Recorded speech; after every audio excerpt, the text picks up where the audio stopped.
Hi everyone, I'm Steve Stoller. And I'm Shannah Haley, and this is Inside Plano, where we take you behind the scenes of our city. We'll introduce you to the faces and places who help make this a great place to live. And give us lots of reasons to love Plano. Well, hello, Steve Stoller, and welcome to November in Plano. Can you believe it's November already, Shannah? I can't believe it. No, I feel like we just recorded the May podcast last week, didn't we? Yeah, and we've had a few chilly days now, so it's starting to truly feel like fall. Yes, I'm not going to complain after the heat of this summer. Yeah. This is fabulous. This is fabulous. You know what I'm feeling like doing this month is spending a little time bragging on ourselves because we just never do that. No, we don't. And you may wonder why we're bragging on ourselves. Well, the awards that we won at the city are really more about our residents, or more specifically, about ways we're working to meet the needs of our residents. So, Shannah, are you ready to go through the list? I am.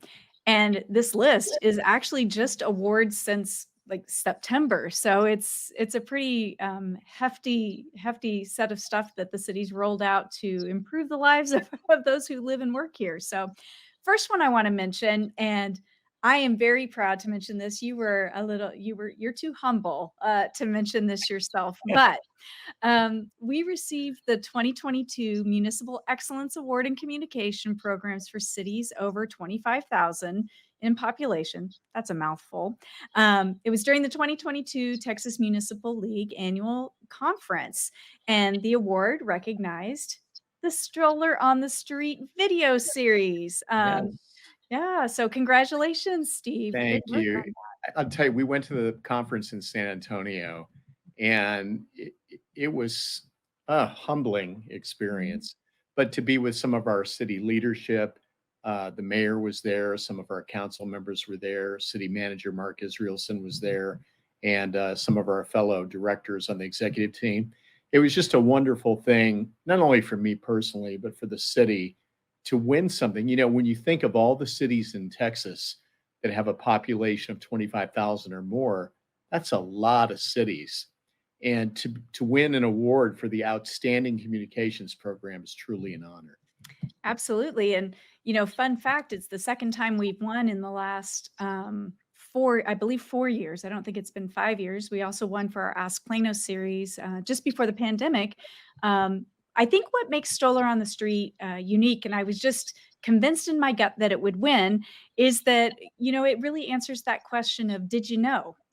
Mhm. Did you know, or here's something you should know.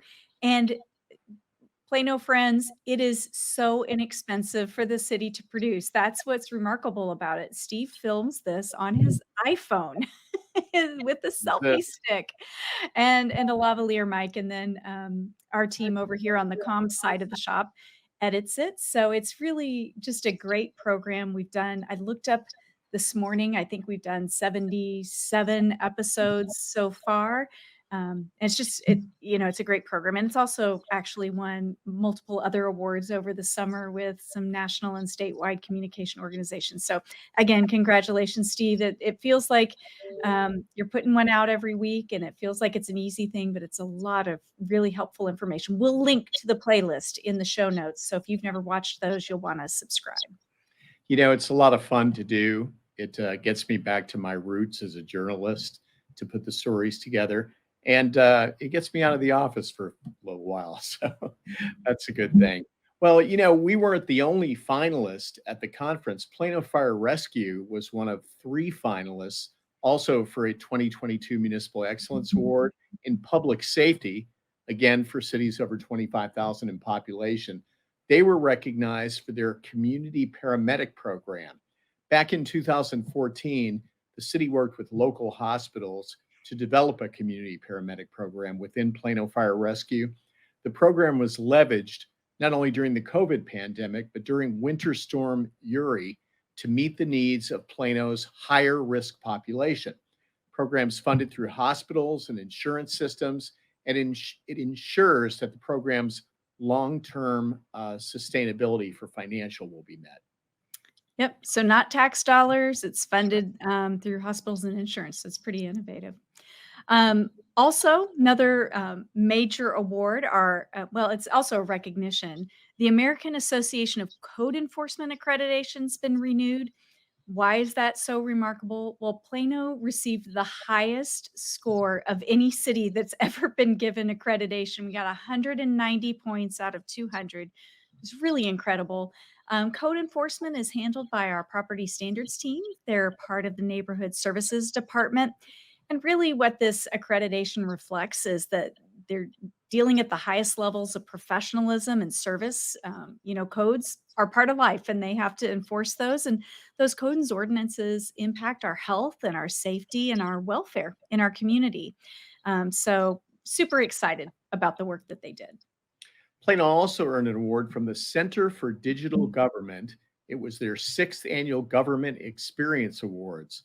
The award recognized the achievements and best practices of states, cities, and counties that radically improved the experience of government services. Plano was the only North Texas city honored by the center. We were recognized in the category of city government experience for our zoning alert tool and response map. If you're familiar with it, residents who sign up for the zoning alert tool receive an email alert when a zoning change is requested. Through the alert, residents can then request to only receive alerts for cases near them. It's really a cool thing. It is. I love it. I've signed up because I'm nosy for every zip code in the city. And it's great because it tells you the case and what's been proposed and where you can provide your feedback. It's just fabulous. Finally, another big award. Plano was recertified as a Platinum Scenic City during the 2022 Texas Municipal League Annual Conference. Platinum Award is the highest level of recognition through the Scenic City Certification Program, and that's part of Scenic Texas. So here's what it does. It supports and recognizes Texas municipalities that are implementing high quality scenic standards for our public spaces. And so it serves really as a tool for cities to assess and evaluate their infrastructure standards. Now, this is something that is worked on by multiple departments in the city, kind of headed up by our building inspections department, but with lots of collaboration because it reviews every single ordinance and code language in 10 different areas, including parks, trails, open spaces, lighting standards, landscaping, and other city features. We were first certified platinum in 2012, and we received platinum recertification in 2017, and then, of course, again this year in 2022. We have a very special guest with us today, and he's an old friend who's coming back to the city of Plano. It's Doug McDonald, who is our brand new Director of Economic Development. Doug, welcome back. Hey, I appreciate it. Thanks so much, Steve and Shannah, for inviting me. It's so good to see. Of course, Doug was in our planning department, left to go to one of our neighboring cities, and now he's back with us in a wonderful position with so much opportunity down the road. It's great to see you, Doug. No, So really I want to appreciate it. start off by asking you, we always ask our interviewees to tell us something about themselves that we don't know or we haven't heard yet. So Doug, what is it about you that we haven't heard? I think you have heard that I'm a North Texan, a native North Texan. I grew up here born in Dallas and grew up in Garland. I have my entire career has actually been here in North Texas. I've lived in North Texas. I have 2 older siblings, 2 older brothers and an older sister. I'm the youngest of 4. All my siblings still live here. All my nieces and nephews still live here. My parents still live in the same home in South Garland that I grew up in. So I know the region really well. And other than the 4 years I was out at getting my undergrad at Texas Tech out in Lubbock, my entire life, my career has been here in North Texas. So it's a pretty special place for me. Great. So tell us about your journey from planning to economic development. Yeah, well, it's not really an uncommon thing for planners to turn economic developers. And, I've always had a passion of getting into economic development and really dating back to my time at Texas Tech in Lubbock. I was an admissions athletic recruiter. So I would host athletes to come to Lubbock and to Tech and try to recruit them to come to our school and be part of our family out in West Texas. Lubbock's a little bit more difficult to recruit in than Plano, Texas, but All in all, it was a lot of fun because I got to highlight the passions of the residents in the community, the assets, the really neat features that West Texas has to offer, and that really got me into the interest of wanting to do this for my profession and my career. There's not an economic development degree out there, and there's a lot of programs. Oklahoma University has a program that I was fortunate to be involved in, but so I went the planning route and got a degree, a master's degree in city and regional planning with a focus in economic development, and did that from University of Texas at Arlington. And when I finished that in '09, we were in the heat of the recession. So getting into economic development world was not a good timing perspective to jump into that profession. So I did what every millennial did and went back to school and got another degree in public administration to get a little bit more on the background of financing and public budgeting to kind of help me round myself for the economic development field. But there's a lot of similarities, and the work I did in the planning field of working with the community, working with our elected officials and the public to build plans, they have to be implemented. And so in a lot of the cities I worked in and previously I worked in, really transitioned from the planning world to implementation world of actually working with the development community, working with our elected officials again to start building and implementing the plan that was created by the public and by the people and by the council. So there's a lot of coordination with the planning world and the economic development world, moving into the implementation phase of plans itself. But I can't stress the importance and the foundation I had in my planning background to really help me prepare me for the economic development field and for the implementation purposes of this profession. So, Doug, you've been here, there, and everywhere in North Texas. Tell us, because we're Plano proud around here, what's your favorite thing about Plano? I'd probably say it's the parks. I think we have some of the most unique assets in our park system with Arbor Hills and Oak Point Nature Preserves, with the amount of trails. Plano has really prioritized open space and natural amenities. And I think that's something that I know when I go and speak with businesses and recruiting businesses, that's something I really showcase because that sets us apart from any other North Texas city out there. So if I had to say one thing, it's going to be our park system. I love our parks as well. Spend a lot of time in them. Now, let's get to the basics because, economic development is something that a lot of people talk about, but I don't know that necessarily a lot of people understand what it is. So, can you tell us in a nutshell what is economic development and why it's important for a city? Yeah, no, well, in a nutshell, economic development is the recruitment, retention, and expansion of businesses.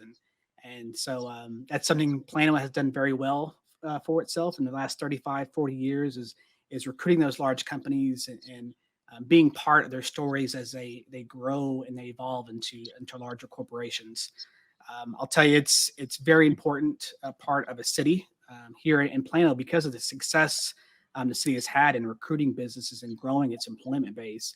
Now over 50% of the city's general revenue is generated from the commercial sector. And so that helps us turn back and create new amenities and new parks and trails and provide more amenities for our residents and for our corporate residents. But it keeps our tax rate down. And so if you look at our neighboring cities and look at what we have and you compare our amenities to our tax rate, there's no other city out there like Plano, Texas that provides the amount of services that we provide here. And that a really big part of that is the employment base we have to help support the creation and the formation of those amenities. I'll also say, redevelopment is a unique piece of economic development as well, and it's becoming more and more of a priority here for the city. In redevelopment, you have to be much more progressive. It's much more active in trying to facilitate these large scale redevelopment projects. So we, in our economic development department here in the city, we work really closely with our special projects department on projects like Concrete Mall, and we'll have other big projects like this where you have a lot of the hand holding with the developers and trying to assemble property. We also have the economic development piece of really trying to create a better place for new companies and for new businesses to come here and call their place home. So it's a realm, a large scale of things from retention to recruiting to trying to provide services and amenities for businesses to be able to grow and have the have the services they need to grow, and then also the redevelopment component that's becoming more and more of a tactic here for the city of Plano. Doug, how does economic development here in Plano, how is it similar and different to our surrounding cities? Yeah, well, you know, Plano, because of its location, its size, you know, we are a major player here in North Texas. So we help actually lead a lot of the regional efforts with the Dallas Regional Chamber, the North Texas Commission. So we are always really at the top of the list when companies and corporations are looking to land here in North Texas. But we know one big reason why these companies are coming to Plano is because the impact of North Texas in our region, and just the massive growth our region is taking right now. It's really the hottest market in the country, and so we are. It's a big privilege for us, and we are really one of the first cities that comes out of those discussions when that happens. You know, we do have similar tools to a lot of our neighbors when we're looking at business recruitment and attraction with tax abatements or with relocation grants. A little different though, you know, we are not set up like an economic development corporation like a lot of other cities here in Texas are set up as. I think last time I saw it was somewhere about 720 cities here in Texas have economic development corporations. We're not one of those. And that really dates back to about 1979 when the state actually created the Texas Corporation Act, where cities can opt to put up to 2 cents of their sales tax to economic development operations and to functions and to recruitment of companies. As you know here, and it's a great asset and great service for us here in the city of Plano, is that we are a DART member city. So we support regional transportation. It's a great portion, a great selling point for our employment base as well. So 1 cent of our sales tax goes to DART.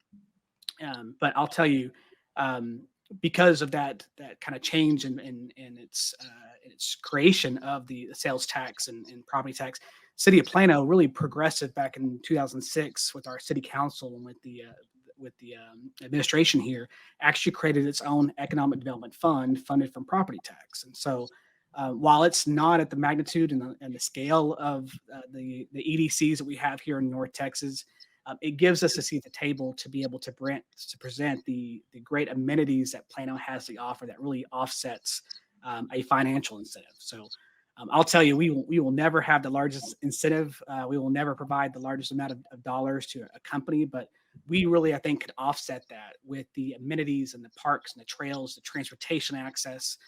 And I think that provides a much better value add to the companies and the corporations and to the employers that are moving here and helping attract that talent. And you'll see just from the history of Plano and what has moved here, the companies that are here, they want to be part of the community. They want to be part of the larger story. And so I think that really gives us a great story to tell as we recruit companies and keep those companies here.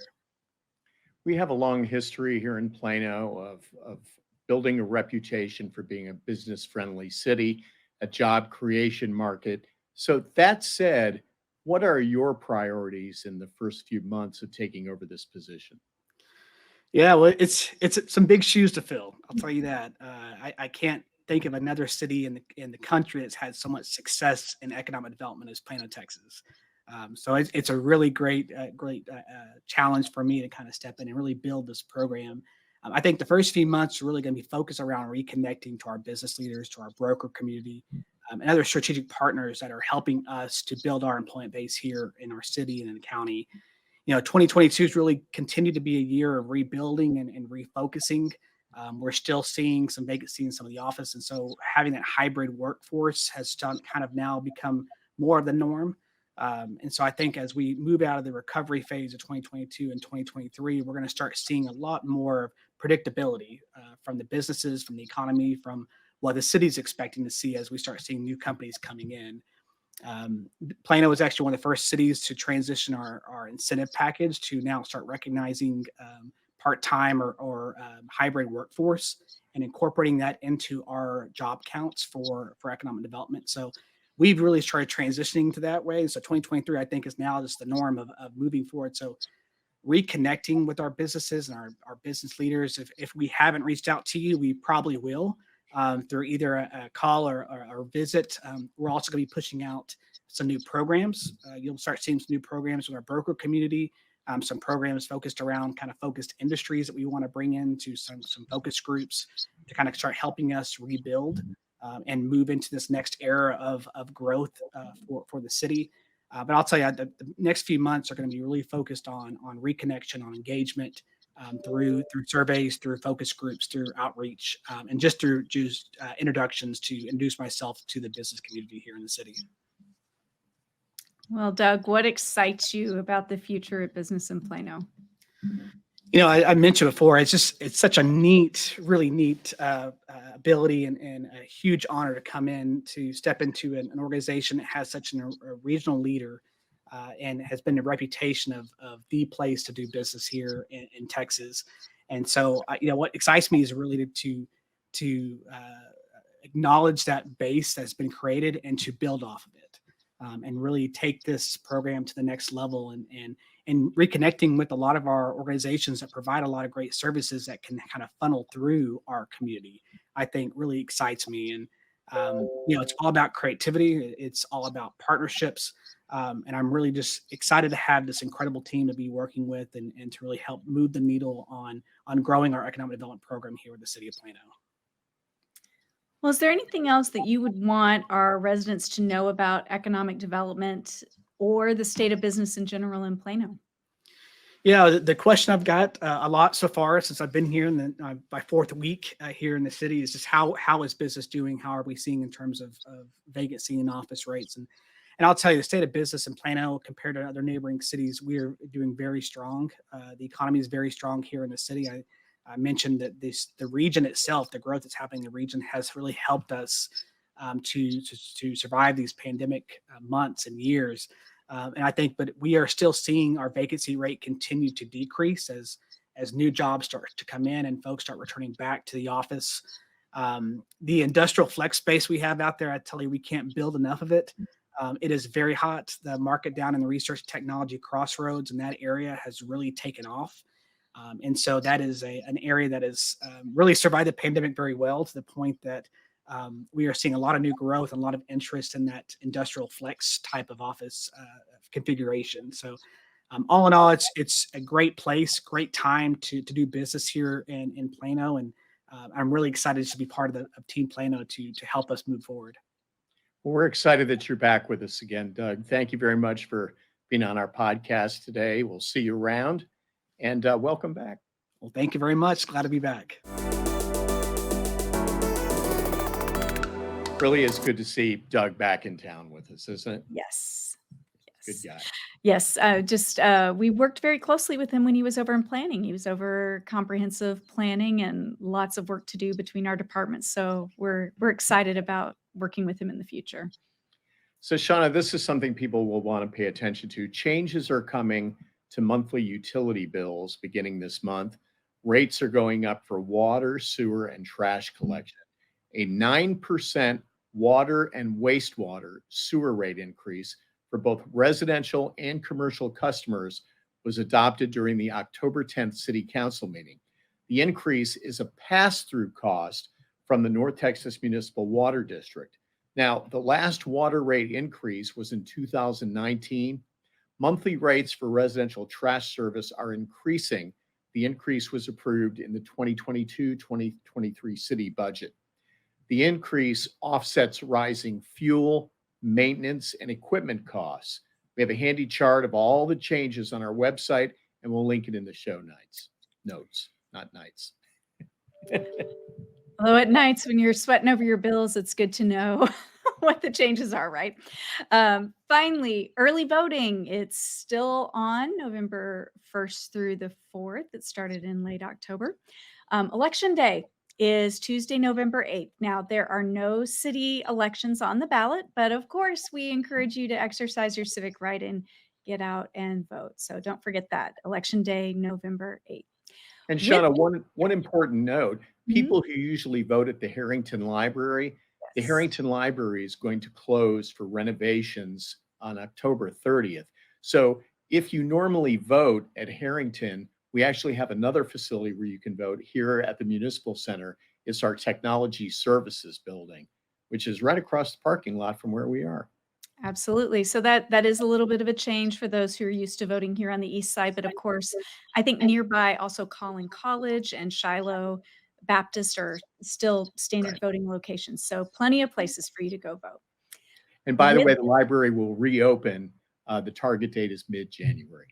And man, we're excited about that. Maybe that's what we'll start talking about, next month, bring in the library team there and get a sneak peek on changes in the library. Well, with that, that does bring us to the end of the November podcast of Inside Plano. We love getting your questions to Ask Plano at plano.gov and suggestions for future episodes. So thank you so much for sending those in and keep sending them. Until then, Steve and I will bundle up in our warmest sweaters now that fall is here, and we'll talk to you next month. And we want to wish everyone a very happy Thanksgiving. Yes, make it joyful. Take care. Bye-bye. Bye. And that's it for our Inside Plano. We hope you enjoyed it as much as we did doing it. If you have any comments or suggestions, send them to us at askplano@plano.gov. Bye. Talk to you next month. The Inside Plano podcast is brought to you by the City of Plano.